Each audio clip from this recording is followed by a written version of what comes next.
नमस्कार दोस्तों, आ रहा है हिंदू न्यू ईयर और 19 तारीख को 19 मार्च 2026 आने वाला है गुड़ी पाड़वा, जो होता है हिंदू न्यू ईयर।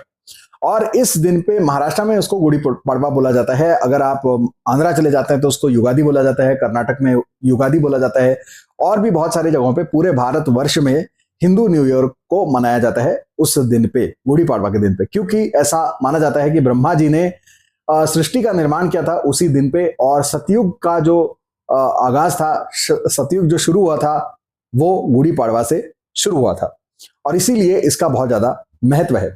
और यहां पर यह भी समझना होगा कि इसका एस्ट्रोलॉजिकल सिग्निफिकेंस क्या है। बाकी सारे जगहों पे दुनिया में कोई भी कैलेंडर हो वो आर्बिट्ररी होता है। किसी राजा या महाराजा जो होते हैं वो बता देते हैं कि ये ऐसा है और इस प्रकार से ये है, मतलब अपनी मर्जी से दो दो महीने भी ऐड कर दिए। जूलियस सीजर ने जो है जुलाई महीना ऐड कर दिया और ऑगस्टस ने अगस्त महीना ऐड कर दिया, तो अपनी मर्जी से उसमें महीने भी आ जाते हैं। लेकिन यहां पर जो हम हिंदू धर्म में फॉलो करते हैं कैलेंडर, उसके पीछे कोई ना कोई साइंटिफिक एस्ट्रोनॉमिकल कोई ना कोई कनेक्शन होता है, और उसके हिसाब से ही हमारा कैलेंडर बनता है। तो यहाँ पे एस्ट्रोलॉजिकल इसका रीजन ये होता है कि जब गुड़ी पाड़वा आता है तो उस वक्त सूर्य जाता है मीन राशि में, और चंद्रमा भी सूर्य के साथ 1 डिग्री में आता है मीन राशि में, और वहीं से फिर जो है साल की शुरुआत होती है। और जब वो फिर से घूम के वापस आएंगे वापस उसी जगह पे, तो उस दिन हम फिर से न्यू ईयर मनाएंगे। तो यानी सोलर रिटर्न जो है उसको हम मनाते हैं उस दिन पे। तो ये उसका सिग्निफिकेंस होता है। और मीन राशि ही क्यों? क्योंकि मीन राशि काल पुरुष की कुंडली में 12वें घर में आती है, 12वीं राशि है, और इसको मोक्ष से जोड़कर भी देखा जाता है। आपने सुना होगा केतु अगर बैठता है मीन राशि में या 12वें घर में तो वो मोक्ष देता है, इस प्रकार की चीजें आपने सुनी होंगी। तो मीन राशि जो है वो मोक्ष से जुड़ी हुई भी राशि मानी जाती है, और इसीलिए जब सूर्य और चंद्र दोनों वहां पे होते हैं तो उसे हम जो है हिंदू न्यू ईयर की शुरुआत मानते हैं। और जैसा मैंने कहा कि आध्यात्मिक सिग्निफिकेंस है, तो यहां पर आपको नवरात्रि भी देखने को मिल जाती है। पूरे साल में हिंदू धर्म में नवरात्रि अलग अलग प्रकार से आती है। एक जो है आपकी आती है अभी राम नवरात्रि, चैत्री नवरात्रि, वैशाख नवरात्रि, डिपेंडिंग ऑन आप कहां से बैठे हैं और कौन से पंचांग में देख रहे हैं, तो वो अभी आएगी। फिर एक महाराष्ट्र में चलती है खंडोबा की षडरात्रि भी बोलते हैं उसको। फिर एक गुप्त नवरात्रि भी होती है, और फिर एक शारदीय नवरात्रि भी होती है। तो इस प्रकार से ये नवरात्रे होते हैं। ये नवरात्रि क्यों होती है? क्योंकि जब जब सीजनल चेंज होता है तो वहां पे एक नवरात्रि आती है, और उस वक्त व्रत करना, अलग अलग प्रकार की उपासना करना, इसका भी बहुत सिग्निफिकेंस होता है। क्योंकि सीजनल चेंज है इसलिए व्रत किया जाता है, ताकि आपके शरीर का जो अग्नि है और वात पित्त कफ है वो बैलेंस हो सके। तो अभी जैसे गुड़ी पाड़वा आएगा तो अभी आप देख ही रहे हैं कि ठंड से जो है अब हम जाने वाले हैं समर की तरफ, विंटर से समर की तरफ जा रहे हैं, ट्रांजिशन कर रहे हैं। तो जो है वेदर चेंज हो रहा है, हमारे शरीर में भी बदलाव आएंगे, तो उसके कारण नवरात्रि होती है। अब नवरात्रि यहां पर भी घट स्थापना की जाती है। अब डिपेंडिंग ऑन आप कहां से हैं, तो नॉर्थ इंडिया में यहां पर जो है इस नवरात्रि में देवी मां की ही उपासना होती है। बिल्कुल शारदीय नवरात्रि की तरह यहां पर भी जो है घट स्थापना होती है, और उसी प्रकार से हर दिन अलग अलग रूप में देवी मां की उपासना भी होती है। और अगर आप वैष्णव संप्रदाय से बिलोंग करते हैं, महाराष्ट्र वगैरह में आते हैं, साउथ में चले जाते हैं, तो यहाँ पर राम नवरात्रि मनाई जाती है, जो आगे चलकर 27 मार्च को राम नवमी में खत्म होगी। तो राम नवमी यानी कि राम जन्मदिन उस दिन शुरू होता है, तो उसके पहले के 9 रात्रि वो राम नवरात्रि के तौर पे मनाते हैं। तो ये संप्रदाय टू संप्रदाय वेरी करता है, लेकिन इस प्रकार से ये नवरात्रि चलती है। इसका आध्यात्मिक सिग्निफिकेंस है। और इस साल 19 मार्च को गुड़ी पाड़वा है, उसी दिन घट स्थापना भी होगी। तो उसका जो मुहूर्त है वो 6:52 AM से लेकर 7:45 AM तक लगभग चलेगा, यानी कि 7:45 से लेकर 7:45 के बीच में लगभग आप समझ सकते हैं कि यहां पर मुहूर्त होगा जहां पे आप घट स्थापना कर सकते हैं। और फिर इसमें हर दिन की एक जो है देवी माँ की कोई जो दूसरी मूर्ति होती है या इमेज होती है, कोई अलग रूप होता है, तो उस प्रकार से वहां पर आप कर सकते हैं, उसको सेलिब्रेट कर सकते हैं, और उस रूप में उनकी पूजा कर सकते हैं। और कोई अगर उससे संबंधित मंत्र आपके पास है तो उनकी उस मंत्र से आराधना कर सकते हैं। और हर दिन का एक जो है नैवेद्य या प्रसाद या भोग लगाने का कोई एक अलग पदार्थ भी होता है। तो ये सारी चीजें होती हैं जो आपको बहुत जगहों पे मिल जाएंगी। यहाँ पे हम हर दिन का हर चीज बताएंगे तो थोड़ा लंबा हो जाएगा, इसलिए मैं उसमें अभी यहाँ पर नहीं जा रहा हूँ। ठीक है, तो देवी माँ की नवरात्रि आप मना सकते हैं। दूसरा, जैसे मैंने कहा कि राम नवरात्रि भी है, तो यहाँ पर राम जी की उपासना भी हो सकती है। और यहाँ पर आप समझिए कि यह आध्यात्मिक उन्नति के लिए बहुत अच्छा समय होता है। हिंदू धर्म में कोई भी संधि काल जब होता है तो उसे आध्यात्मिक रूप से या ध्यान करने के लिए बहुत अच्छा माना जाता है, क्योंकि उस वक्त स्पिरिचुअल एनर्जी बहुत ज्यादा हाई होती है, ऐसा माना जाता है। अगर मैं दिन की भी बात करूं तो हमारे यहाँ पर त्रिकाल संध्या का वर्णन किया गया है, यानी कि सूर्योदय के समय संधि काल में आप जो है पूजा पाठ करेंगे, ध्यान करेंगे, ब्रह्म मुहूर्त पे उठते हैं लोग वगैरह वगैरह। अभी अगर हम देखें मध्याह्न में 12 बजे के आसपास भी वो बोलते हैं कि पूजा पाठ करो, संध्या वंदन करो या जो भी करना है इस प्रकार से। और शाम को जब सूर्यास्त होता है तो उस वक्त भी जो संधि काल है उसमें बताया जाता है। उसी प्रकार से यहाँ पे सीजनल जो संधि काल है उसमें नवरात्रि आती है, तो वहां पे भी आध्यात्मिक उन्नति के लिए जो भी साधना करेंगे आपके लिए वो बहुत ज्यादा कारगर होगी। और नवरात्रि ही क्यों? क्योंकि इसका संबंध हमारे चक्रों से भी होता है। तो मूलाधार, स्वादिष्ठान, मणिपुर करते करते सहस्रार चक्र तक, और कुछ लोग मानते हैं कि सहस्रार से ऊपर, और कुछ आज्ञा और विशुद्ध चक्र से बीच में भी कुछ ऐसे चक्र माने जाते हैं जो इंटरमीडिएट चक्र होते हैं या कुछ ज्यादा मिस्टिकल चक्र होते हैं। तो ये सब मिला के नवरात्रि मानी जाती है। और सारे चक्रों का विकास, कुंडलिनी जागरण के लिए भी ये जो है नवरात्रि विशेष मानी जाती है। और इसीलिए अलग अलग नवरात्रि में इसी के लिए आध्यात्मिक साधना की जाती है। तो यहाँ पर जो है बहुत सारे लोग मैं देखता हूँ नवरात्रि में चप्पल नहीं पहनते या बहुत सारे ऐसी चीजें करते हैं, लेकिन इससे ज्यादा इंपॉर्टेंट ये होगा नवरात्रि में कि आप जो है कोई मंत्र उपासना करें, कोई स्तोत्र उपासना करें और कोई ध्यान धारणा इत्यादि करें, क्योंकि साधना ज्यादा इंपॉर्टेंट है। अपने आप को तकलीफ देना जो है वो ज्यादा इंपॉर्टेंट नहीं है, उसका कोई संबंध यहाँ पर नहीं है। तो ये आप ज्यादा ध्यान में रखिए। अगर आप देवी माँ को मानते हैं, शाक्त संप्रदाय को बिलोंग करते हैं, तो आपको यहाँ पर रोजाना ललिता सहस्रनाम स्तोत्र का आप पाठ कर सकते हैं। दुर्गा महात्म्य, दुर्गा सप्तशती जिसको बोला जाता है, तो उसका भी आप पाठ कर सकते हैं। उसमें 13 अध्याय होते हैं, 9 दिन है आपके पास। आप हर रोज थोड़े थोड़े अध्याय पढ़ के जो है आखिरी दिन उसका समापन कर सकते हैं। तो उस प्रकार से दुर्गा सप्तशती का पाठ भी कर सकते हैं। ललिता सहस्रनाम रोजाना पढ़ सकते हैं। उसके अलावा अगर आप ज्यादा जानते हैं, अगर आप में श्री विद्या उपासक हैं आप, तो आप पूरा जो ललिता सहस्रनाम के साथ जो पूरा सेट आता है, त्रिशती, खड्गमाला और बाकी के सारी चीजें, और जो उनका मंत्र वगैरह होता है, तो वो सारी चीजें अगर आप कर सकते हैं तो और भी अच्छा है। श्री यंत्र पे अगर आप अभिषेक वगैरह करा सकते हैं, पूजा कर सकते हैं इस दौरान, तो बहुत ही अच्छा है। कुमकुम अर्चना कर सकते हैं देवी माँ के ऊपर या श्री यंत्र के ऊपर, तो वो भी बहुत अच्छा है। अगर आप गायत्री मंत्र के उपासक हैं तो उसके लिए भी बहुत अच्छा वक्त है। अगर आप रोजाना 27 माला करते हैं और नवरात्रि में पूरा आप हर रोज 27 माला करते हैं, तो ये भी एक लघु पुरस्चरण का परिणाम आपको दे सकता है।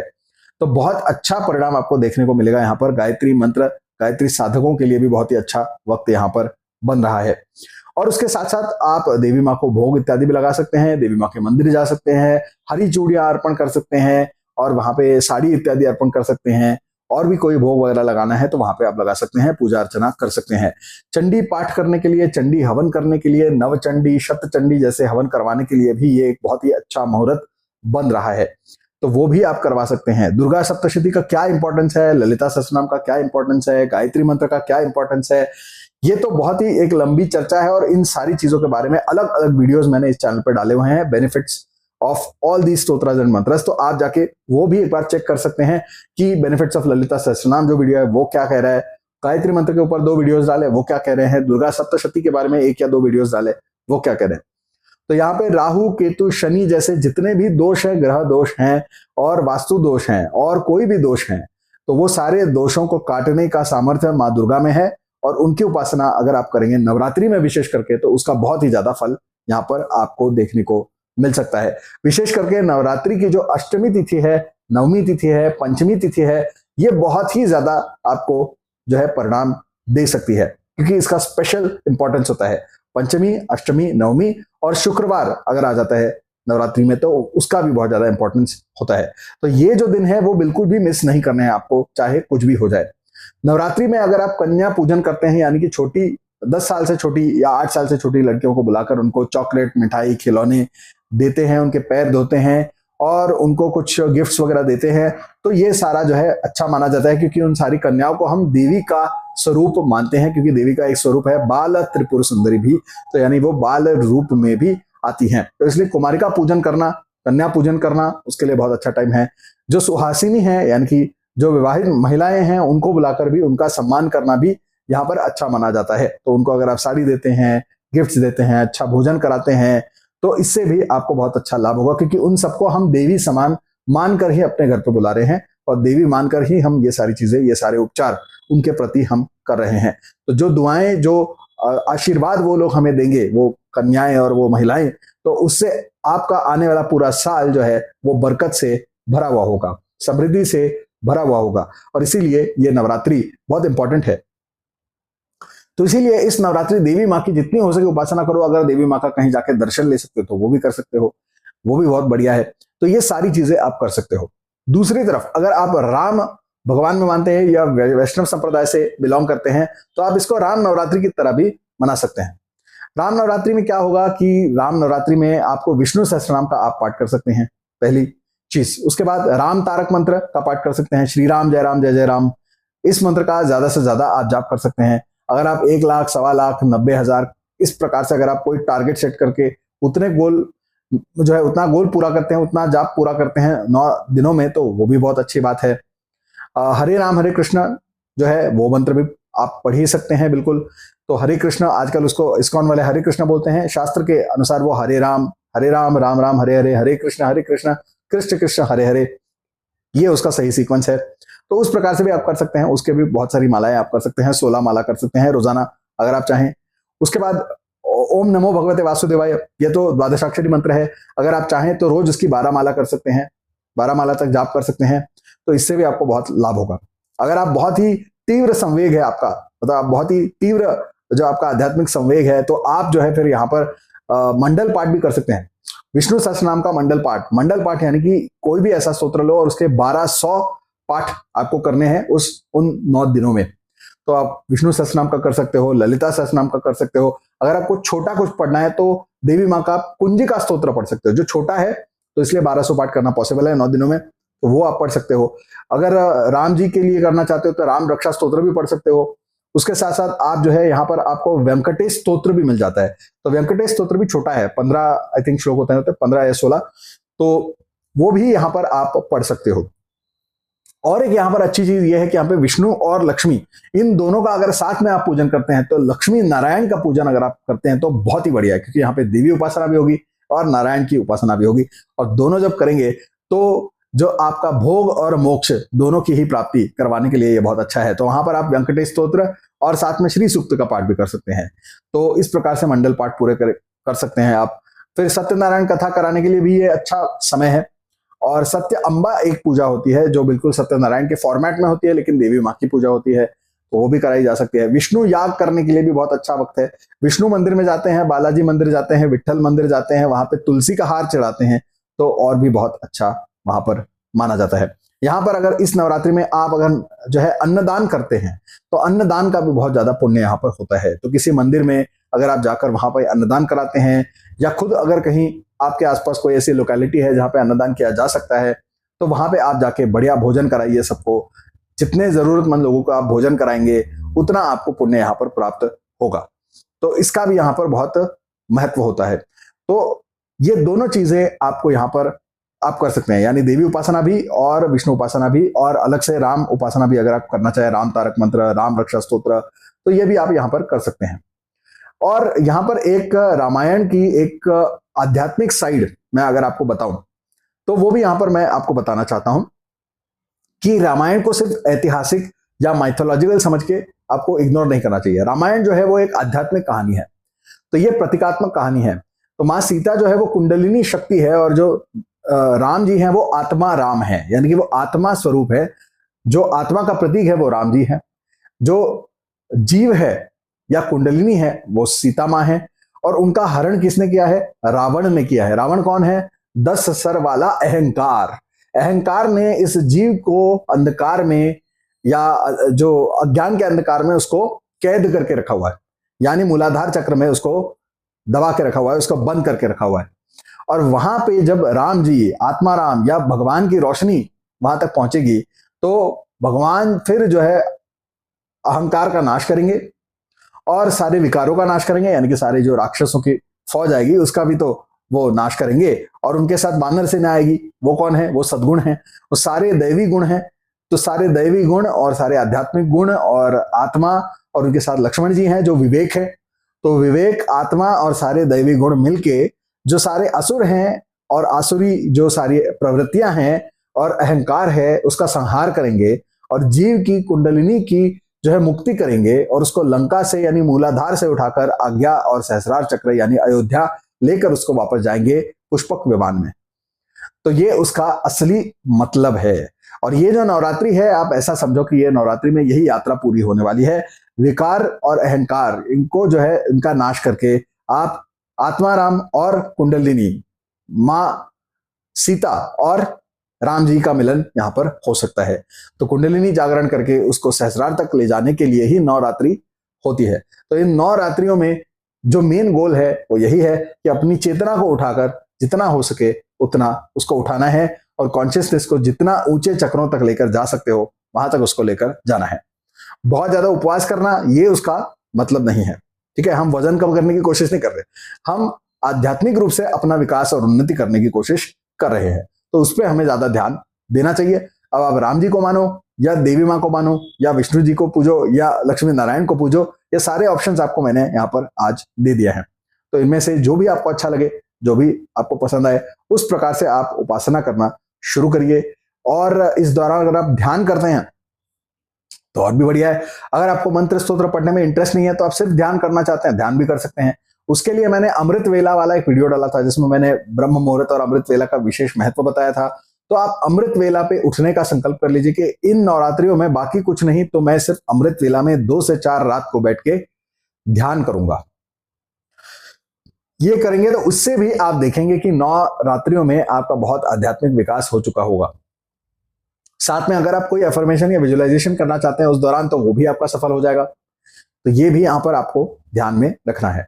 जो भी अगर आप यहाँ पे मंत्र इत्यादि पढ़ेंगे करेंगे, अगर आप 1.25 लाख जाप करते हैं तो वो सारे मंत्र सिद्ध हो जाएंगे। तो जैसे गायत्री मंत्र पढ़ेंगे, हरे कृष्ण महामंत्र पढ़ेंगे, या फिर आप जो राम तारक मंत्र पढ़ेंगे, या द्वादशाक्षरी मंत्र का जाप करेंगे, या फिर आप कोई भी दूसरा मंत्र अगर आप करते हैं और 1.25 लाख बार जाप करते हैं 9 दिनों में, तो वो सिद्ध हो जाएगा। सिद्ध हो जाएगा का मतलब है कि वो आपके लिए बहुत ही ज्यादा परिणामकारक हो जाएगा। 10x 100x जितना समझना है समझो। बेसिकली उसका प्रयोग जब जब आप करेंगे आपको विशेष फल प्राप्ति होनी शुरू हो जाएगी। तो सारे मंत्र सिद्ध करने के लिए भी एक बढ़िया टाइम है।